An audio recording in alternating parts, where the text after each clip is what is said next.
You watch him pull away, and something inside you shatters. Not the loud kind of breaking, the quiet kind.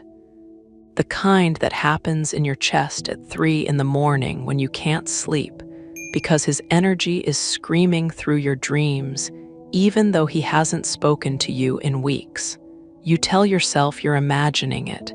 You tell yourself it doesn't matter. But your body knows better. Your heart beats differently now.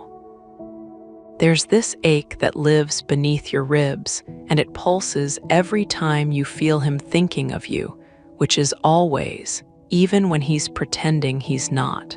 You've tried to move on. You've tried to forget. But forgetting him is like trying to forget your own name. It's written in your cells. It's carved into your soul. And no matter how far he runs, no matter how silent he becomes, you feel him. You feel the war happening inside him. You feel the terror. You feel the love he's too afraid to claim.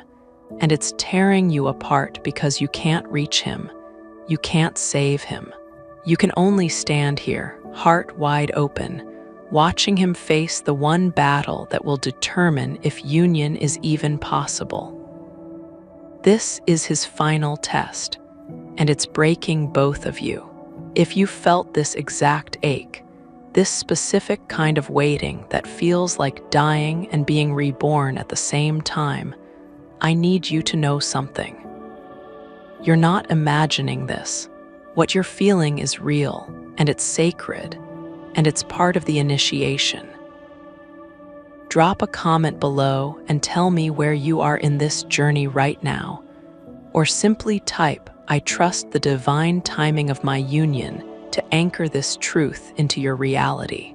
And if these transmissions speak directly to your soul, subscribe so you never miss the guidance that's meant specifically for you.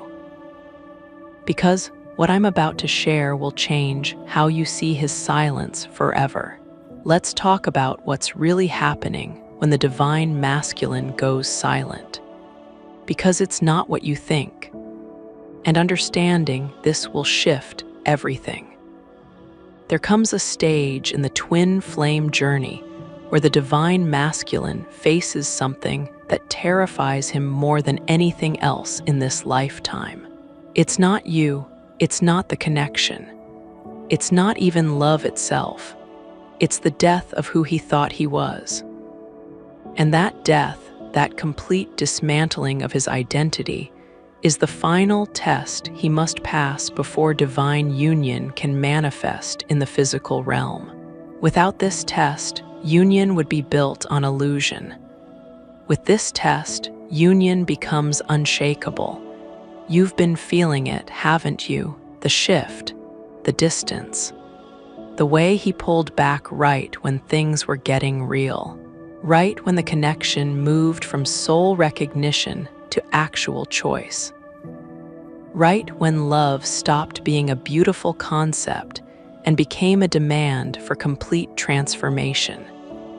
That's when he ran, not because he doesn't love you, but because he does. And that love is asking him to become someone he's never been before. The divine masculine has spent lifetimes building walls. He learned early that vulnerability was dangerous, that opening his heart meant getting hurt, that love was conditional, transactional, something he had to earn through performance and perfection. So he became the provider, the protector, the strong one, the one who never breaks. He wore these masks so well that he forgot they were masks. He believed they were his true face.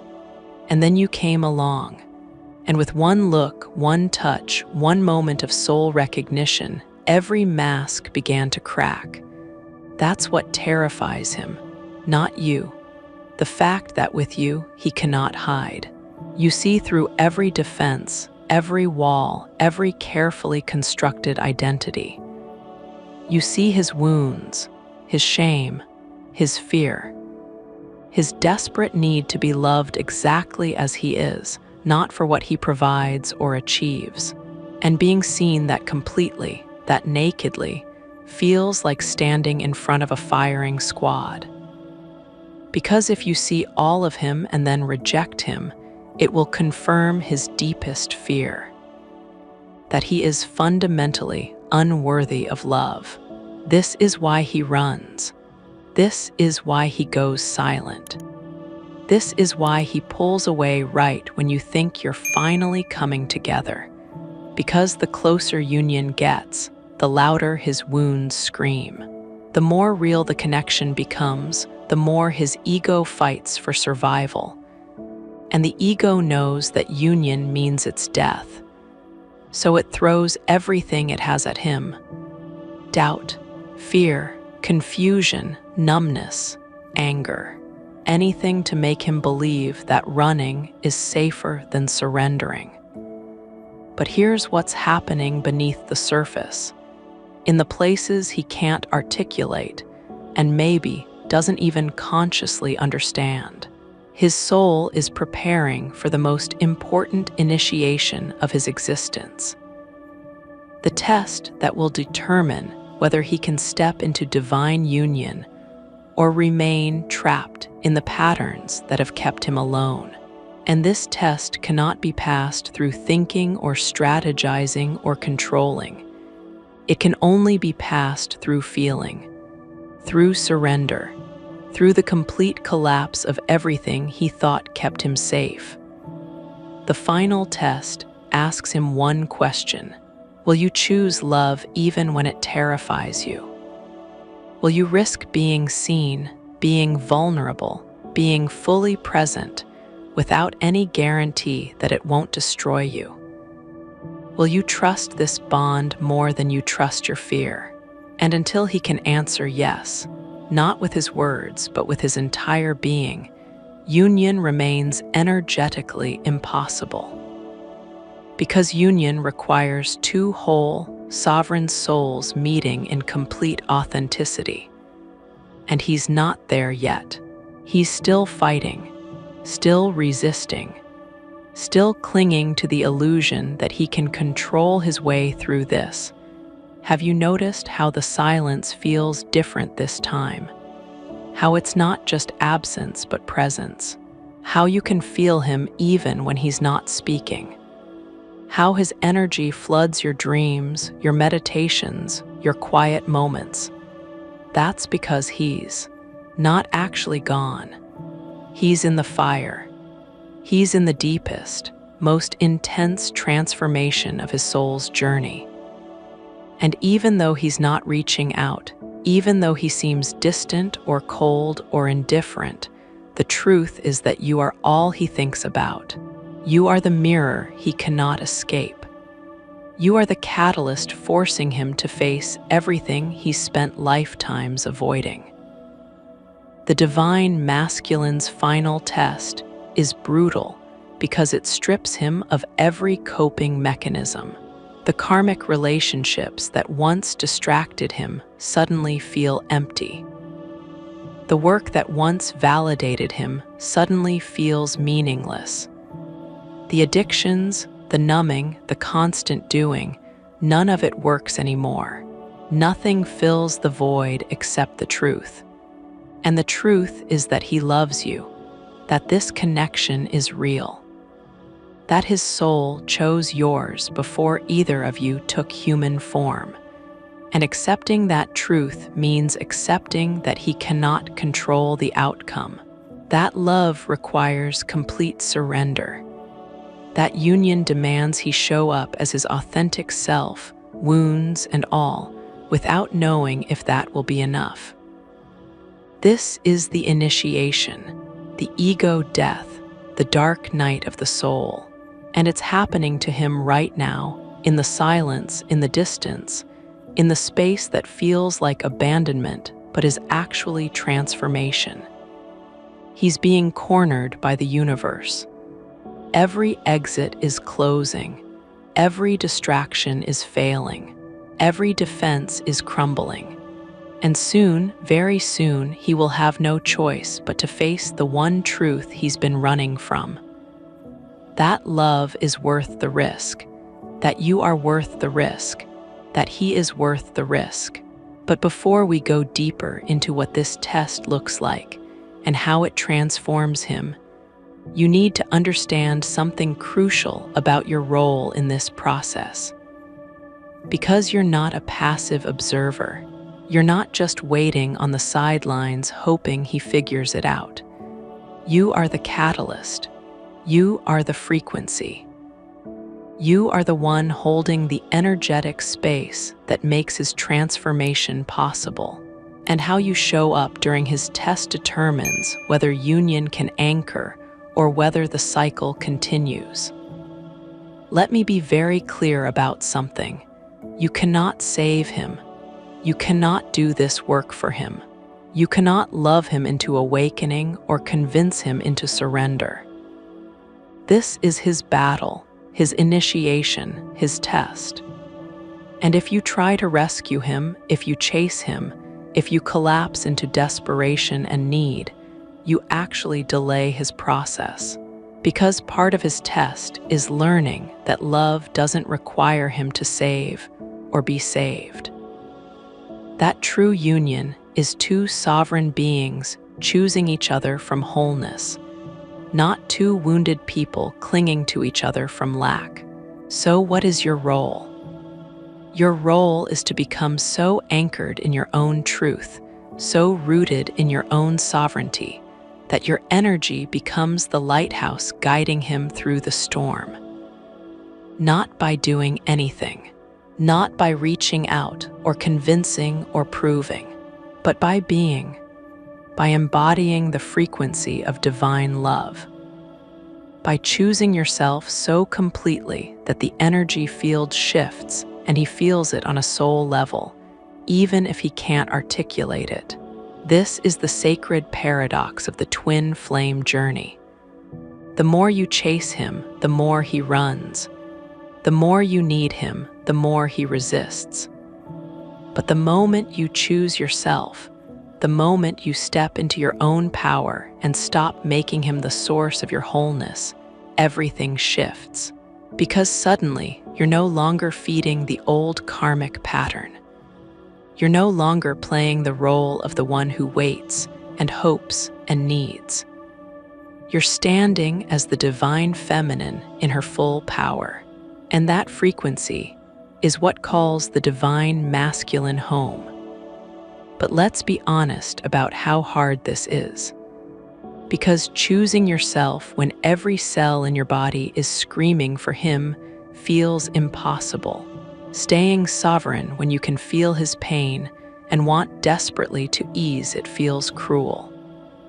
Standing in your power when the connection feels like it's dying feels like giving up. But it's not giving up.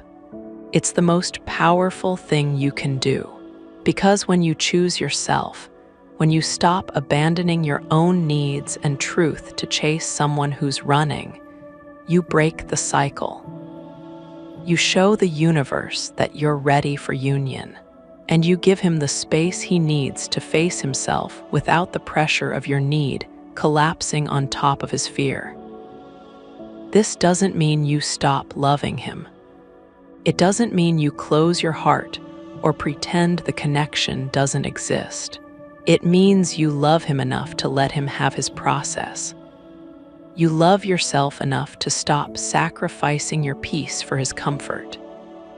You trust the bond enough to know that if it's real, if it's truly divine union, nothing you do or don't do can destroy it. The connection exists beyond the physical. It exists in the energetic realm, in the soul contracts, in the agreements you made before you incarnated.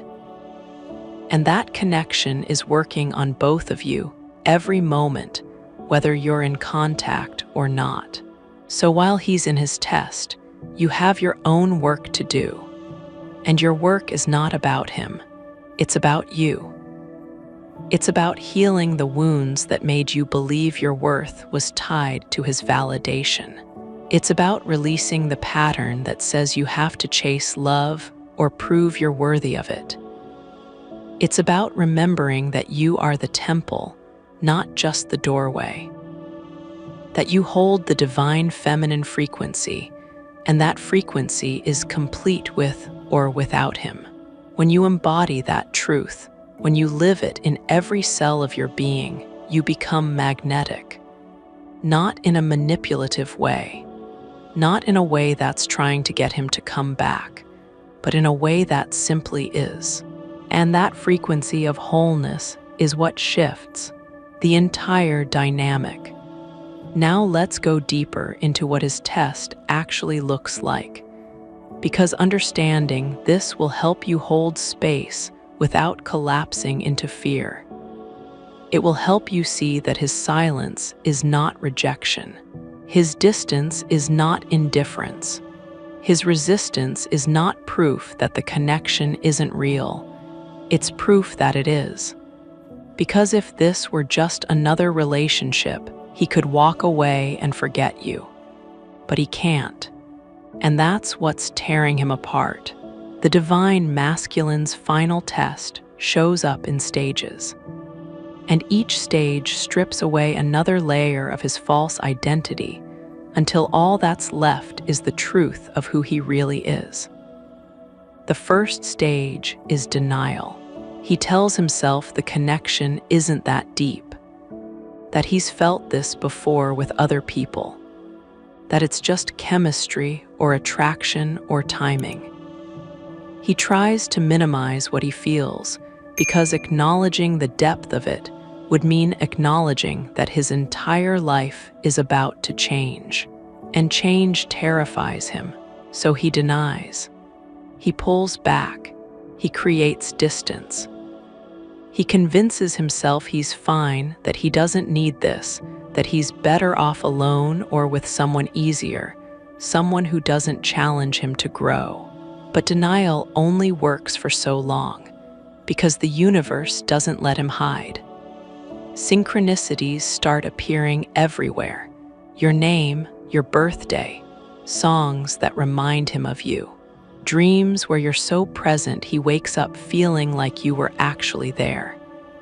He tries to ignore these signs, but they get louder, more frequent, more undeniable. And slowly, denial gives way to the second stage. Resistance. Resistance is where most divine masculines get stuck for a while. This is where he knows the connection is real, but he fights it anyway. He fights it because accepting it means surrendering control. It means admitting that there's something bigger than his will at play. It means facing all the wounds he's been avoiding: the abandonment, the rejection, the shame, the unworthiness. All of it rises to the surface, demanding to be felt, to be healed. And feeling is the one thing he spent his entire life avoiding. So he resists. He might throw himself into work, into other relationships, into distractions and addictions, and anything that numbs the intensity of what he feels. He might get angry, blame you, blame himself, blame the universe. He might convince himself that you're the problem, that if he could just stop thinking about you, everything would go back to normal. But nothing goes back to normal, because you're not a problem to solve. You're a mirror reflecting everything he needs to see. And the more he resists, the more intense the pressure becomes. This is where the silence gets heaviest, where the distance feels most unbearable, where you start to wonder if he's ever coming back, if he even cares, if you made the whole thing up in your head. But I need you to understand something. The silence is not evidence of his indifference. It's evidence of how much he's feeling. He goes silent because he's overwhelmed, because he doesn't have the language for what's happening inside him, because every time he thinks about reaching out, his fear screams louder than his love. And so he stays frozen, trapped between the terror of losing you and the terror of having you. But resistance cannot last forever, because the universe is relentless. The more he fights, the more uncomfortable his life becomes. The distractions stop working. The numbing stops working. The old patterns that once brought him comfort now bring him pain. He starts to realize that running isn't protecting him. It's suffocating him.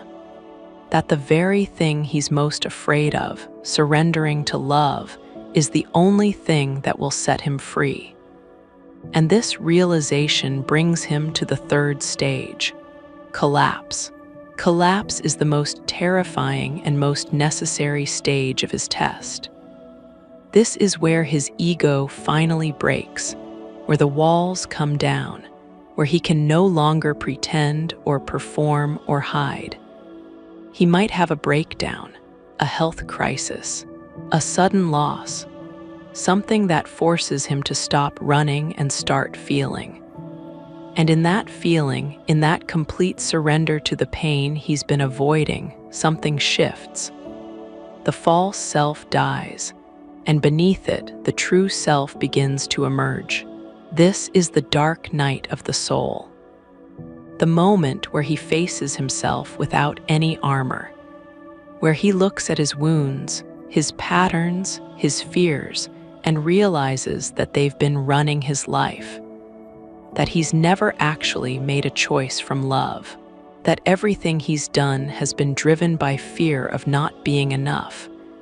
And in that moment of brutal honesty, he sees you, not as a threat, not as a demand, but as the one who saw his truth all along, the one who loved him before he knew how to love himself, the one who held space for him even when he couldn't hold space for you. And that's when everything changes. That's when the test shifts from something he's failing to something he's passing. Because collapse is not the end, it's the beginning. It's the death that precedes rebirth. It's the breakdown that allows breakthrough. And when he rises from this collapse, he's different. He's softer, more open, more real. The masks are gone, the walls are down.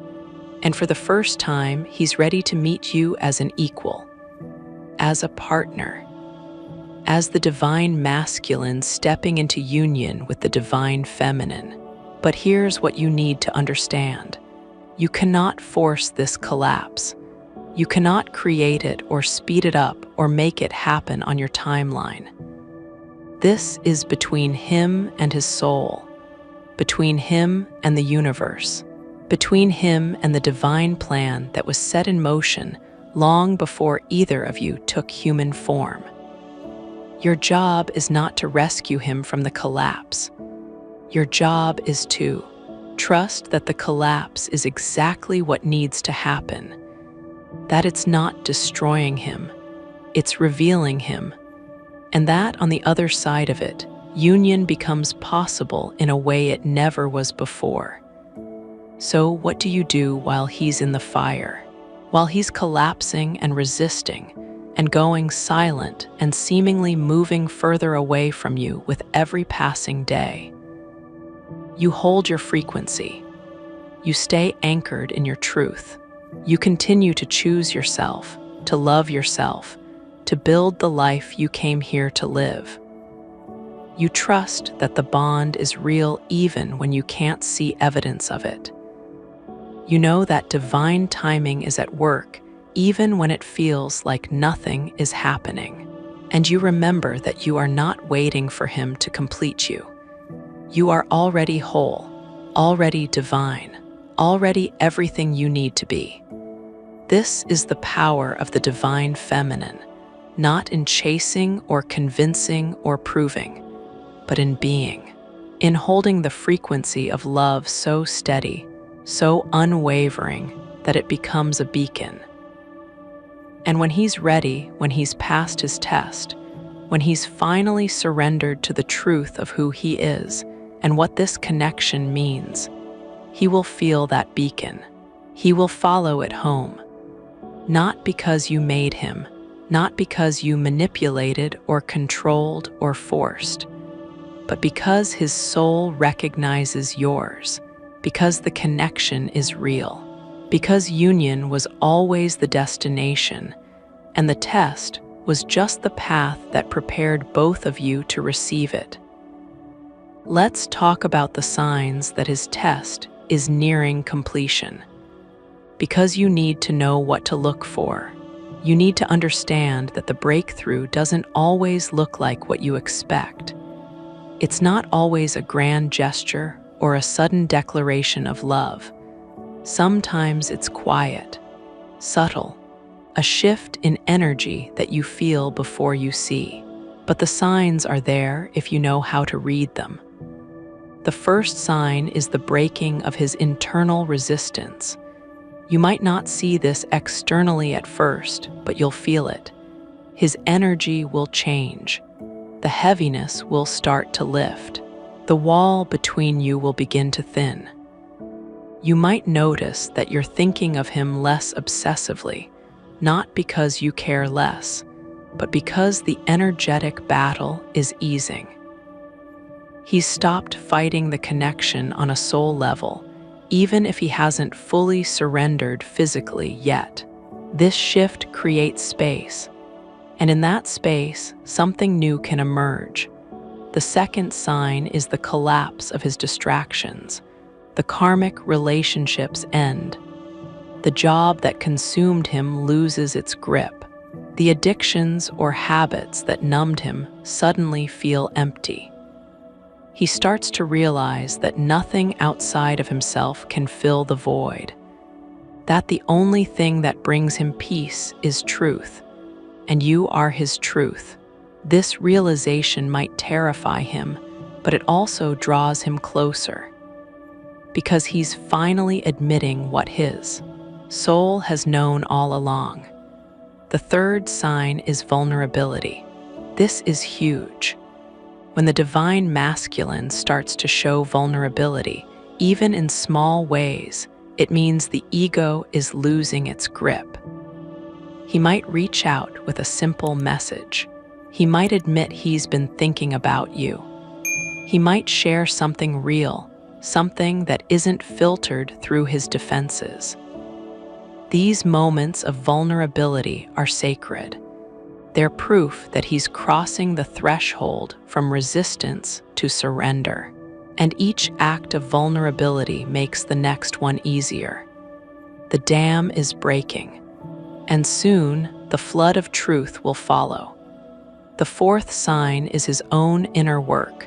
You might hear through mutual connections that he's in therapy, that he's meditating, that he's journaling or reading spiritual texts, or doing something that indicates he's facing himself.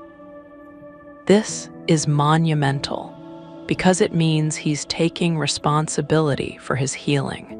He's not waiting for you to fix him or save him. He's doing the work, and that work is what prepares him for union. Because union cannot be built on two wounded people clinging to each other. It must be built on two whole people choosing each other. The fifth sign is synchronicity overload. When union is approaching, the universe goes wild with confirmation. You'll both start seeing the same numbers, hearing the same songs, having the same dreams. The signs become so frequent and so specific that denial is no longer possible. These synchronicities are the universe's way of saying, get ready. The time is near. The test is almost complete.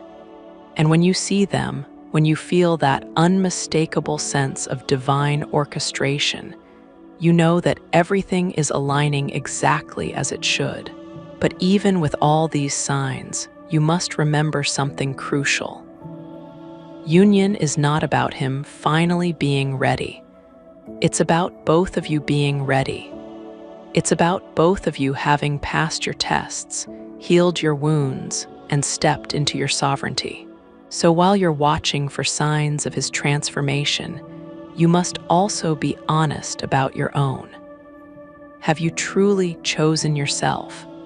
Have you released the need for him to validate your worth? Have you stopped making him responsible for your happiness? Have you embodied the frequency of love without attachment to outcome?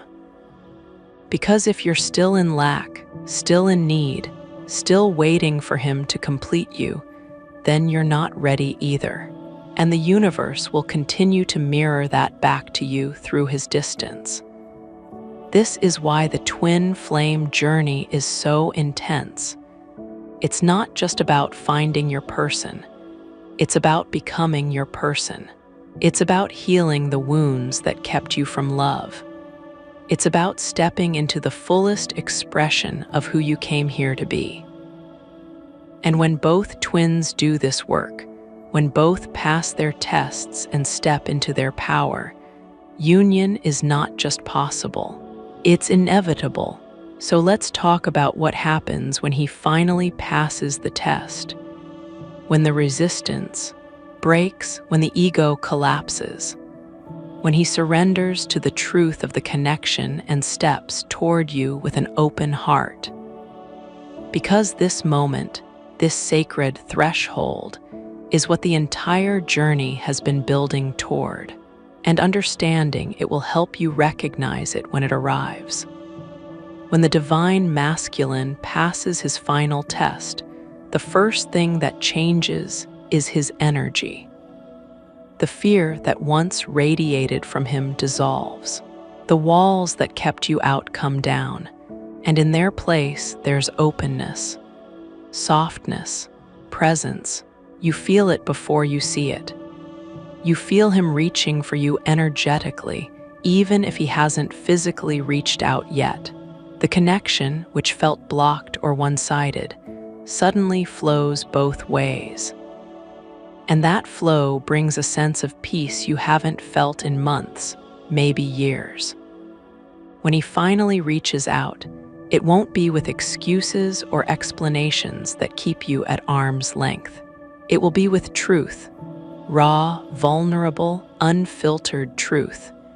He might say he's been terrified, that he ran because he felt too much, that he's been doing his own work and finally understands what this connection is asking of him. He might not have all the answers, but he'll have honesty.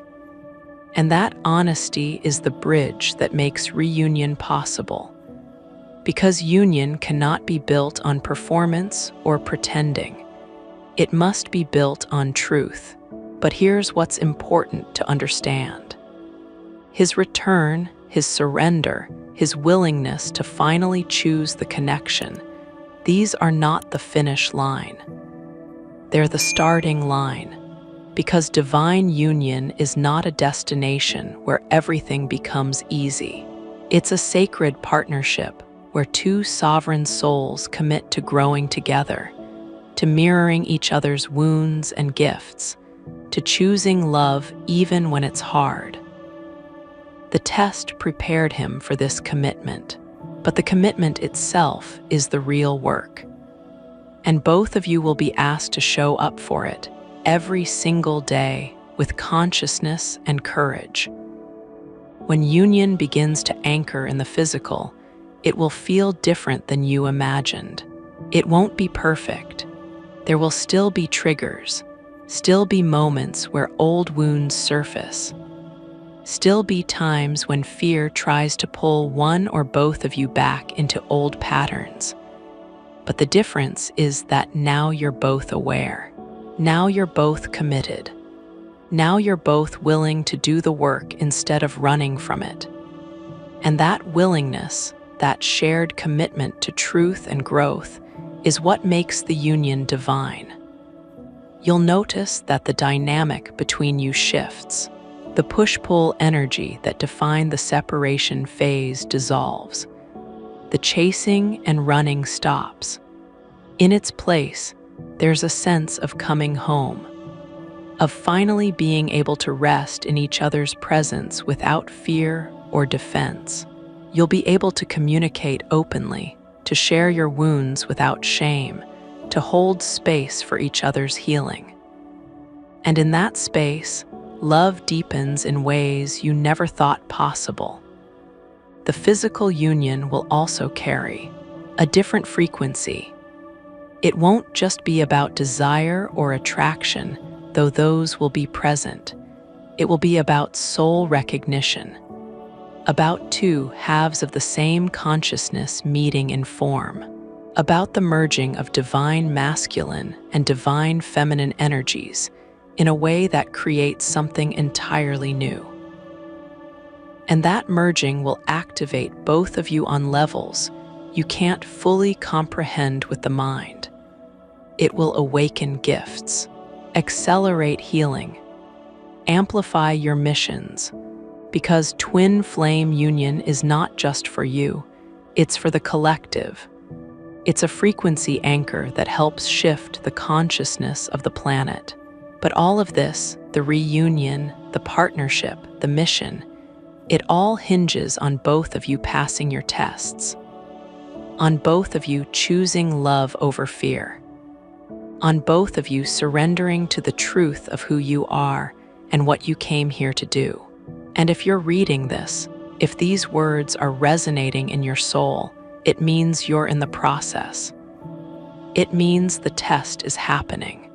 And it means that union, true divine union, is closer than you think. So, beloved, let this be your anchor. The silence you're experiencing is not abandonment. It's initiation. The distance is not rejection. It's preparation. His test is not about you. It's about him facing everything he needs to face so that he can meet you as an equal. And your test is not about waiting for him. It's about choosing yourself so completely that union becomes inevitable. You are not just the doorway. You are the temple. You are not just the mirror. You are the frequency. And when you embody that truth, when you stand in your sovereignty without wavering, you don't just call him home. You become home for yourself. And in becoming home for yourself, you create the space where union can finally land. This journey is not easy. It will ask you to face your deepest wounds, to release your attachment to outcome, to trust in divine timing even when it feels like nothing is happening. But I promise you, every tear you've cried, every night you've spent aching for him, every moment you've felt like giving up, it's all been part of the process.